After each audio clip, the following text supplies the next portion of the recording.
Hi was నేను మీ ayurvedic doctor Premanandam. So చూడండి, నేను మీకు ఈరోజు ఈ వీడియో ద్వారా ప్రెగ్నెన్సీ టెస్ట్ కిట్ను పర్ఫెక్ట్గా ఎలా చెక్ చేసుకోవాలి, ప్రెగ్నెన్సీ అయిందా లేదా అనే విషయాన్ని, ఎప్పుడు చేసుకోవాలి, ఏ విధంగా చేసుకోవాలి అనే విషయాన్ని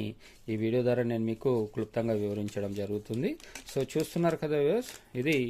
ప్రెగ్నెన్సీ టెస్ట్ కిట్. మీరు ఏదైనా మెడికల్ షాప్లో వెళ్ళేసి ప్రెగ్నెన్సీ టెస్ట్ కిట్ ఇవ్వండి అంటే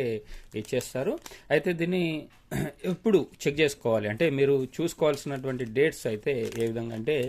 ఎవరికైతే నార్మల్గా పీరియడ్స్ అనేటివి రెగ్యులర్గా 30 డేస్ కానీ 28 డేస్ కానీ అవుతాయో, సో అలాంటప్పుడు 28 డేస్ అయ్యే వరకు ఒక 5 డేస్ దాటిన తర్వాత కూడా పీరియడ్స్ రాలేవనుకోండి, అప్పుడు